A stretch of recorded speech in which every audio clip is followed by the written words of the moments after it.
avec la touche, la grosse touche d'espace sur le clavier. Donc il faudrait que tout soit serré, collé. Et ici au niveau des types, on a les différents types de données qu'on va insérer. Ce sont des types numériques, ce sont des types alphanumériques. Mais généralement, moi j'utilise les types numériques pour les valeurs codifiées et les types chaînes pour les valeurs non codifiées, c'est-à-dire les valeurs à saisir. Au niveau de la largeur, ça nous donne un peu le nombre maximum de caractères qu'il faut, euh, le nombre de caractères qu'il faut pour pouvoir, qu'on peut avoir lors de notre saisie de la réponse, ou bien du code. Et ici, au niveau de l'étiquette, il faut mettre maintenant ici le nom complet de toute l'étiquette. Ici, on peut séparer, on peut mettre des accents, ainsi de suite. Les valeurs, c'est pour les questions qui ont des codes, qui ont été codifiés comme 1 est égal à temps. C'est ici qu'on va faire 2 est égal à 8, 1 est égal à non. Voilà. Donc, le manquant, bon, pas trop nécessaire. Colonne, ça vient automatiquement. Alignement, pareil. Oui, au niveau de la mesure, ça va dépendre des données, des types de données.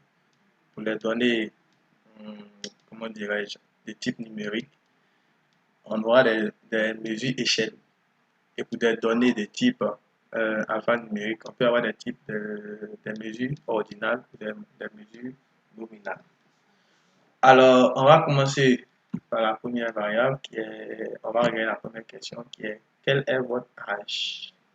Et donc ici, la variable qui va ressortir de cette question, c'est l'âge. Donc on va mettre âge.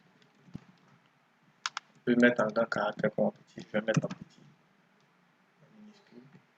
Ok, au niveau des types, je décide, puisque dans ma question, j'ai décidé de codifier mes réponses. Donc ici, le type va devenir automatiquement numérique. Donc c'est déjà numérique. Je laisse largeur 8 pour être à l'abri. Je vais mettre décimal 0 parce que je ne vais pas avoir des 0 après chaque code. Vous avez 1,00, 2,00, je ne veux pas, donc j'enlève, je mets 0. Ok, étiquette, je mets par exemple âge du commerçant. Au niveau de la valeur, c'est ici qu'on met maintenant les différentes valeurs. Donc ici, je vais regarder les différentes valeurs mémorisées. 1 est égal à 18 à 25 ans. Donc je me retourne.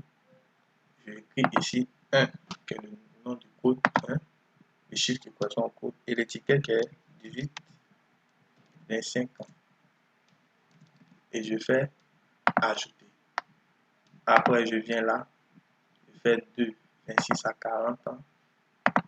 2 est égal à 26 à 40 ans. Je fais ajouter. Ici, je viens, je fais 3, qui est de 40. Je pense que c'est 55 ans. Si j'ai bien regardé mon questionnaire. Dans cet exercice, il faut beaucoup retenir. Il y a beaucoup qui aiment la facilité, donc ils n'ont pas envie de retenir. Il faut beaucoup retenir, ça va beaucoup t'aider aussi à mémoriser les réponses et les codes. Donc, plus 55 ans, ok, c'est ça. Et maintenant, 4 plus de 55 ans. C'est-à-dire que ma base de données, à partir de maintenant, va reconnaître 4 comme étant une personne qui a un âge compris de plus de 55 ans. Et quand je finis, je fais OK. Moi, quand je mets rien parce que je suppose que je vais faire une enquête exhaustive de mon échantillon. Colonne 8, il n'y a pas de problème. Ici, au niveau de la mesure, je prends échelle, comme je l'avais dit, comme parce que c'est les données numériques. Quand c'est numérique, je prends échelle. Je prends une deuxième variable qui est le sexe. Comme j'ai codifié, je vais laisser ça en numérique aussi. Voilà, décimal 0.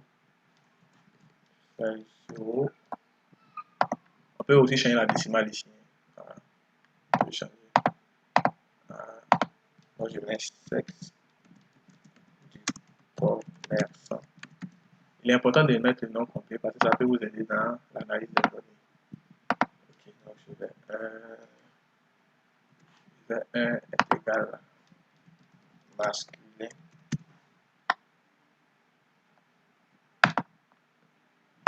2 de et je fais OK. Donc j'ai fini là, je viens de faire échelle numérique. Parce que c'est le type numérique que je viens là. Quel type de verrouillé vendez-vous? 1. Tubercule. 2. Maraîcher. 3. Céréales.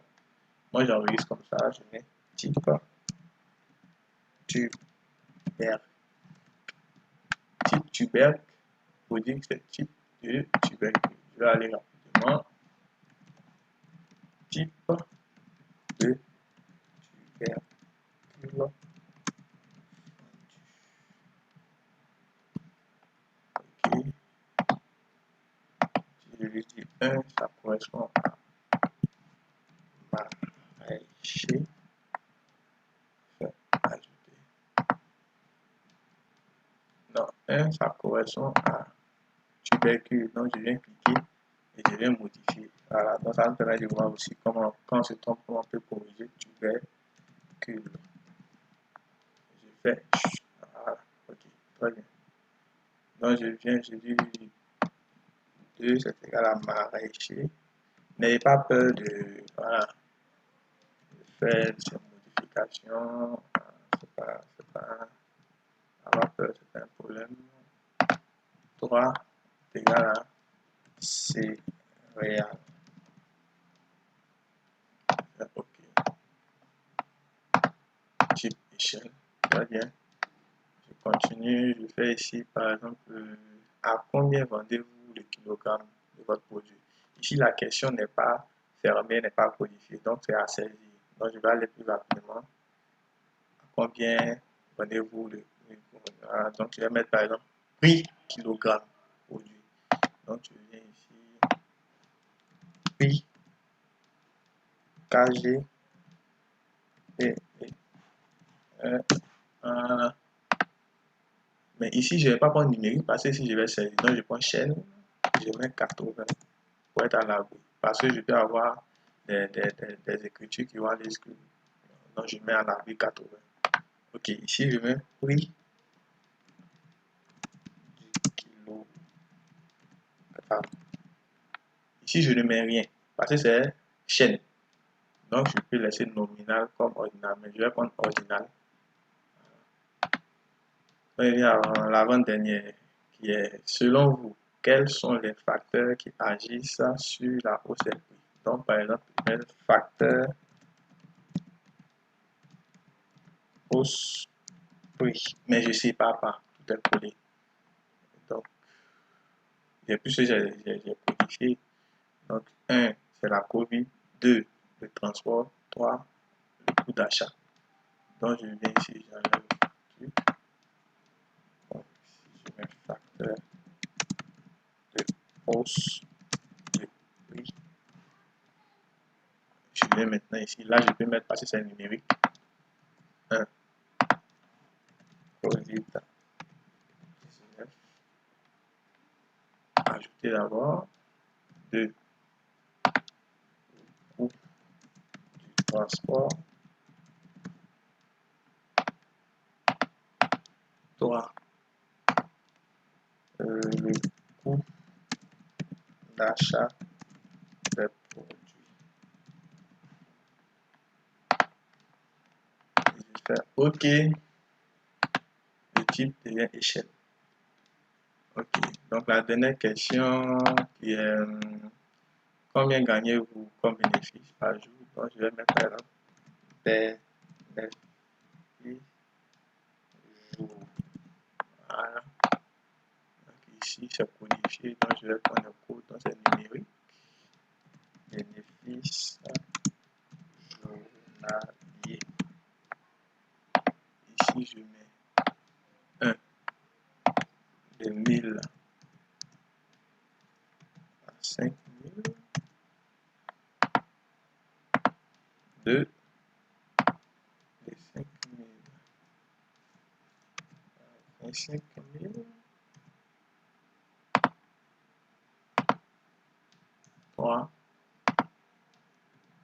de 5000 à 50 000. 4 et 50 000. Bon, plus de 50 000, je crois, c'est ça. Plus de... Je vais vérifier. Ok, c'est ça. Ok. Donc ici, j'ai fini de faire mon base de saisie. Je prends mes recherches sans oublier. Et je vais enregistrer mon fichier afin de pouvoir venir continuer la saisie si j'aurais envie ou bien je vais mettre un stop. Donc je vais mettre par exemple BD base de données, enquête, marché, prix par exemple. Je fais enregistrer. Et donc voilà, il y a une fenêtre qui va s'ouvrir qui va dire que oui, vous avez enregistré votre fichier dans tel raccourci, tel chemin. Et je ferme cette fenêtre de résultats, puis ce n'est pas utile. Et je fais non pour ne pas enregistrer. Ça me permet de revenir sur ma base de données, mon base de saisie. Et donc, j'ai fini avec l'affichage des variables. Je vais maintenant passer à la saisie des informations des données. Donc, si on remarque ici, on a les colonnes qui autrefois étaient vides, comme on le voit ici, qui étaient var, ils sont devenus, qui occupent maintenant le nom qu'on a attribué aux différents, voilà ici, variables, le nom de la variable. Donc, on est passé d'un vide maintenant à une colonne, à une variable qu'on peut maintenant mentionner, qu'on peut intégrer les différentes réponses. Donc, ici, par exemple, si on suppose que la personne, on va mettre des informations, par exemple, et après, on va venir montrer l'analyse dans les notes. Ici, par exemple, ici, au niveau de l'âge, on suppose que la personne dit qu'elle a 20 ans. Donc, je suppose que 20 ans, c'est dans la catégorie, c'est dans la tranche de ceux qui ont 18 et 25 ans qui correspond au code 1. Donc, je viens, au lieu de mettre 20 ans, je tape 1. Parce que je me dis que, voilà, automatiquement, lui fait sortir. Parce que moi, mon mode est activé ici. Voilà. Ici, c'est quand on veut faire afficher soit le code ou soit la réponse. Donc, moi, je décide d'afficher le code. Je n'ai pas m'embrouiller d'abord et après, je peux vérifier avec. Donc, c'est une femme. Donc, je mets 2 parce que 2 est égal à féminin, comme on peut le remarquer ici. Voilà, 2 est égal à féminin. Et on nous dit qu'elle vend du manioc. Donc, le manioc est placé dans les tubercules, qui est 1. Donc, je retourne là-bas. Elle vend du manioc. Donc, type de tubercule, 1. Et elle dit qu'elle vend le kilo, je dis pêle-mêle, le kilo par exemple à 1000 francs. Donc ici, après abonnez-vous le kilo, on dit à saisir. Donc ici, je vais saisir au lieu de taper un code. Je vais taper 1000 et je me dis que ma base d'inférieur en France CFA. Donc je n'ai pas besoin de mettre le France CFA. Maintenant, le facteur de hausse, elle me dit que c'est le coût du transport. Donc ici, le coût du transport, c'est 2. Donc je viens là, je mets 2. Et ici, bénéfice journalier, elle me dit qu'elle gagne 7500 par jour comme bénéfice. 7500 par jour comme bénéfice qui équivaut par exemple à, à la tranche de 5000 à 25 000. Donc ça fait 2. Donc ici, on a fini pour une personne. Et donc, dans la prochaine vidéo, on va remplir au moins pour une base de 10 personnes. Et après, on va analyser, faire ressortir les différents résultats qu'on peut exploiter dans le logiciel QGIS ou bien pour la cartographie, évidemment, et pour dans Excel, pour tout ce qui est graphique et analyse statistique. Et aussi, on aura l'opportunité de voir aussi les différents tests, hein, le qui carré ici. Et cela permettra au moins de pouvoir concevoir votre base de données durant une enquête. Donc, sur ce, je vous remercie. Donc, on retient deux choses, l'affichage des variables qui permet de concevoir la base de données et l'affichage des données qui permet de pouvoir faire entrer les différentes données dans la base et constituer la base de données. Donc, sur ce, je vous remercie et on a la prochaine vidéo qui va concerner l'analyse et le traitement des données.